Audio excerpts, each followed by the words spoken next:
दोस्तों, आप सभी का स्वागत है अपने कैलकुलेशन के पार्ट फर्स्ट में। ठीक है, आज कैलकुलेशन करना सीखेंगे। कैलकुलेशन को थोड़ा आसान कैसे बनाया जाए, ठीक है, तो कुछ सीखते हैं बात। जैसे आपके सामने मैंने कुछ लिखा है यहाँ पे कि x प्लस ए और x प्लस बी अगर फॉर्मूला होता है तो उसे अपन कैसे सॉल्व करते हैं। एक्स स्क्वायर ए प्लस डी बाहर x और a इंटू डी। इसे मैं आपको ऐसे लिख के बताता हूँ। जैसे मान लो 100 103 लिखा हुआ है, 104 में अपने को मल्टीप्लाई करना है। ठीक है, यही वाला जो कॉन्सेप्ट है वही लगवा के बता रहा हूँ आपको। ठीक है, अब देखना क्या है कि ए को अलग कर लें आप। जैसे इसे लिख लें आप 100 प्लस में 3, इसे आप क्या लिख सकते हैं 100 प्लस में 4। फॉर्मूला जो कहता है वो क्या कहता है आपका कि आप यहाँ पे कर लो एक्स स्क्वायर यानी कि 100 का स्क्वायर, ये हो जाएगा आपका। ठीक है, 100 का स्क्वायर यानी एक्स स्क्वायर या ए स्क्वायर जो भी बोला। यहाँ क्या करना है आपको a प्लस डी यानी कि 3 प्लस 4 कितना हो जाएगा आपका 7, और 7 में क्या करना है x का गुणा यानी कि 100। यहाँ क्या करोगे आप 3 का 4 में गुणा यानी कि 3 चौके 12। बात समझ में आ रही? 3 चौके 12। अब आप इनको जोड़ के अगर लिख दोगे तो क्या हो जाएगा, ये 7 आएगी यहाँ पे आपकी डिजिट यानी कि 10712। यही क्या होगा, इसका आंसर होगा अगर आप सॉल्व करेंगे।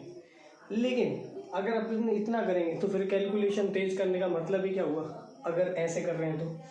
इसलिए अब आपको बताता हूँ ये चीज़ अपन कैसे सॉल्व करेंगे। जैसे 103 104 आपको बेसिकली क्या करना है, बस छोटी सी स्टेप आपको लेनी है कि जी कितना ज़्यादा है 100 से उतना लिख लेना है ऊपर। जैसे +3, जैसे ये कितना ज़्यादा है 4। देखो यदि कम है तो आप माइनस में लिखेंगे, अगर ज़्यादा है तो प्लस में लिखेंगे। ये क्या है +4, 4 दिया 12 करके यहाँ लिख लेंगे। अगर ये मान लो 3 डिजिट में आता है, मान लो ये 3 डिजिट में आता है तो अपन 2 डिजिट लिखेंगे, 1 डिजिट को आगे बढ़ा देंगे। ठीक है, समझना अभी कैसे। ये 4 और कितना हो गया, ये 4 दिया 12। अब एक बार इनको प्लस कर लेंगे, एक बार करेंगे मल्टीप्लाई और एक बार करेंगे प्लस। 4 और 3 क्या हो जाएगा आपका 7। ठीक है, और अब जो 100 था उसको आप यहाँ रख दोगे तो क्या आ जाएगा, ये 10712। मुझे लगता है आ रही होगी बात समझ में। एक छोटा सा मैं आपको और करवा के बताता हूँ। ठीक है, जैसे देखना 100 वाला रहने दो, 112 मल्टीप्लाई बाय 114। ठीक है, मान लो कि अपने को 112 का गुणा 114 के साथ करना है तो कितना ज़्यादा है, ये 12, और ये कितना ज़्यादा है 14, ये प्लस में। तो 12 गुणा 14, देखो 12 का 12 में गुणा करोगे तो 144 होगा, 144 में 24 और जोड़ोगे तो 168 हो जाएगा।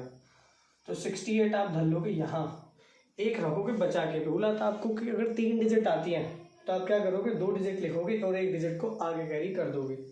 अब देखना 12 और ये कितना हो जाएगा 26, 26 और 1 ये आया था 27। अब आप 100 लिखोगे यहाँ पे, देखो यहाँ ऐसे 100 लिखोगे तो कोई मतलब नहीं ऐसे लिखने का। अपन क्या करते हैं, ऐसे सिंपल 1 लगा दें तो यही क्या हो जाएगा इसका आंसर। कुछ नहीं कर रहे हैं अपन, फॉर्मूला यही लगा रहे हैं, बस थोड़े से ट्रिक के फॉर्म में। ठीक है, बात समझ में आ रही है? बस क्या कर रहे हैं, थोड़े से ट्रिक के फॉर्म में। कुछ नंबर का और देखते हैं, जैसे 94 का 96 में अगर कर लें तो। ठीक है, इसके तो कई तरीके हैं इस क्वेश्चन के करने के। कि इसका जब ई जो प्लेस है अपना क्या कहता है 10 से डिजिट जो है वो सेम हो।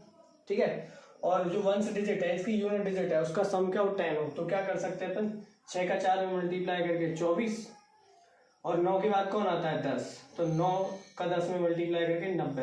यही क्या हो जाता है, इसका आंसर हो जाता है। लेकिन मान लो अपने को अपनी ट्रिक से ही करना है, जो ये इससे कैसे करें, तो इसको करना है -4 कम है ये और -6 कम है।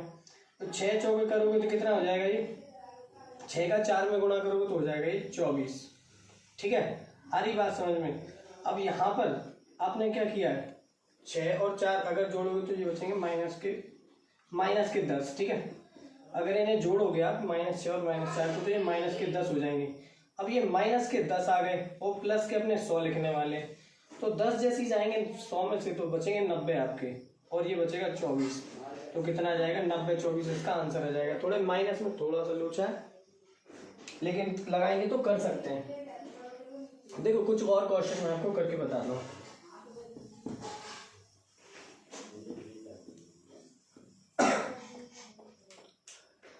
ठीक है, जैसे देखिए एक चीज और बताऊं,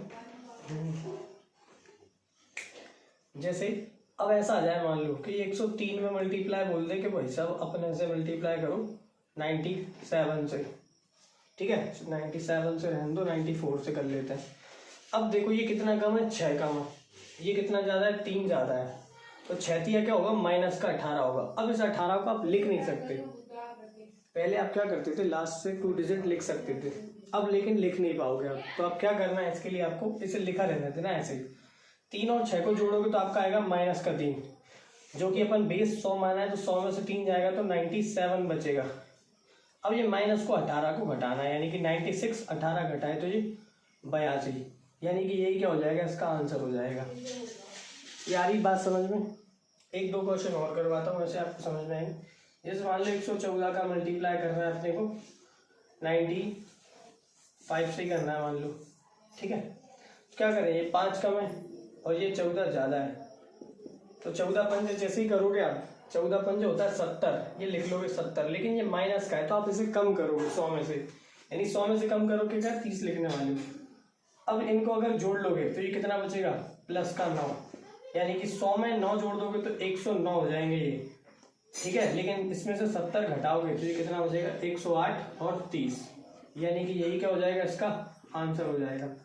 मुझे लगता है बात समझ में आ रही होगी। और कुछ देख लो, ठीक है। एक क्वेश्चन और देख लेते हैं यहाँ पर। जैसे आप देखिए, जैसे 78 का 90 से रहने दो, 82 से करें, ठीक है। मान लो अब एक चीज देखना, जब ऐसे दो नंबर से मल्टीप्लाई करने के लिए बोला जाए और उनका डिफरेंस क्या हो, इनका डिफरेंस क्या हो, इवन हो, इवन यानी सम हो, इवन हो, तो आप क्या कर सकते हैं, जैसे इनका डिफरेंस देखोगे आपको यहाँ पता चला कितना है, 4, इन दोनों का डिफरेंस क्या है, 4, तो 4 का आधा कर लो। जैसे 4 इनका डिफरेंस है, मान लो 6 होता तो आधा 3 हो जाता, या आधा कर लिया तो कितना हो जाएगा, 2। अब 2 को किसी में भी या तो जोड़ दो, या बड़े वाले में से घटा दो, या छोटे वाले में से जोड़ दो, यानी ये कितना हो जाएगा, 80। 80 का स्क्वायर आपको पता है कितना हो जाता है, 6400, और 2 जो स्क्वायर अपन ने कहा उसको घटा दो, यानी कि 2 का स्क्वायर क्या हो जाएगा, 4। ये कुछ नहीं, अपन ने कौन सा फॉर्मूला लगाया, ये वाला। अब देख लो x प्लस ए, मैं इसको और बताता हूँ अभी यहाँ पे, इसको क्या लिख लेंगे अपन, 6394। आ रही बात समझ में? देखो इसको मैं थोड़ा सा अच्छे से थोड़ा डिटेल में करवाता हूँ। अब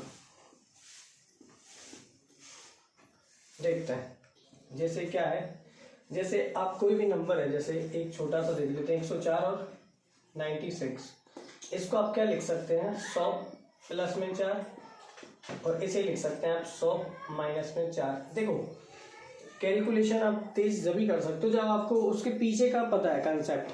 अगर पीछे का नहीं पता है तो आप क्वेश्चन करने में थोड़ा सा दिक्कत, हेजिटेट होंगे, थोड़ी सी दिक्कत आई, समय भी लग जाएगा। लेकिन अगर पीछे का पता है तो करने में कोई दिक्कत नहीं होगी, अपन क्या क्वेश्चन कर सकते हो, सीधे आंसर आएंगे, अपने को भरोसा होगा अपने ऊपर। ये 100 का स्क्वायर दिख रहा है और ये 4 का स्क्वायर, 100 का स्क्वायर क्या हो जाता है, ये 4 का स्क्वायर 16, जैसे घटाया तो 99 और ये 84, यही क्या होता है। आ रही बात समझ में? मुझे लगता है आ गई। अब देखो, अब छोटे से छोटे कोई भी क्वेश्चन कर सकते हो, जैसे मान लो 14 का 16 से करवा लिया, तो दोनों का डिफरेंस क्या दिख रहा है, 2 दिख रहा है, 2 का आप एक एक करोगे तो ये 1 जुड़ जाएगा 15, 15 का स्क्वायर क्या हो जाएगा 225, माइनस 1 कर दोगे तो क्या जाएगा, यानी कि 224, इसका आंसर हो जाएगा। ये कुछ ऐसी छोटी छोटी ट्रिक्स होती है जो लगती हैं, ठीक है। अब इसमें एक चीज और लगा सकते थे क्या, कि अगर इसका जो 10th डिजिट है वो समान हो, क्या हो, जो 10th डिजिट है वो क्या हो, समान हो, ठीक है, बराबर हो, इक्वल हो, और यूनिट डिजिट हो, जो होता है कि अपना सम ऑफ यूनिट डिजिट, वो क्या हो, 10 हो। तो क्या कर सकते हैं आप, ये वाला कंसेप्ट याद रखना है इधर, अगर 10th डिजिट समान हो, यूनिट डिजिट का जो सम है वो क्या हो, 10 हो। जैसे 4 का 6 में किया तो ये हो जाएगा 24, और 1 के बाद क्या करोगे, 2, 1 दूनी 2, यानी सीधा सीधा आंसर। जरूरी नहीं इसमें आप किसी में भी लगा सकते हो, जैसे 73 और ये क्या कर सकते हो 77, तो 7 या 21, 7 के बाद कौन आएगा 8, 7 को 8 56, यानी कि 56, यानी कि यही इसका क्या होगा, आंसर होगा। और भी कई लगा सकते हैं अंदर, जैसे मान लो जैसे 125 ना बोलते हुए 124 ले लेते हैं और 126 ले लेते हैं। ठीक है, अब 6 चौके 24। ठीक है, 12 के बाद कौन आएगा? 13। 12 इंटू 13 156। ये खत्म, यही आंसर है। आई होगी बस बात समझ में, मुझे लग रहा है। कोई दिक्कत हो तो बताओ, थोड़ी बहुत भी। ठीक है, मुझे लगता है कर लोगे। ये आज 2 ही इन पे क्वेश्चन करें अपन ने, कल आगे करेंगे जो भी हो। ठीक है, मिलते हैं। अगर वीडियो अच्छी लगी तो वीडियो को लाइक कर दो, और अगर अब नए हो चैनल पे तो सब्सक्राइब कर दो। ठीक है, और अच्छी लग रही काम की वीडियो है तो अपने दोस्तों को शेयर भी कर सकते हो। ठीक है, धन्यवाद। धन्यवाद सर।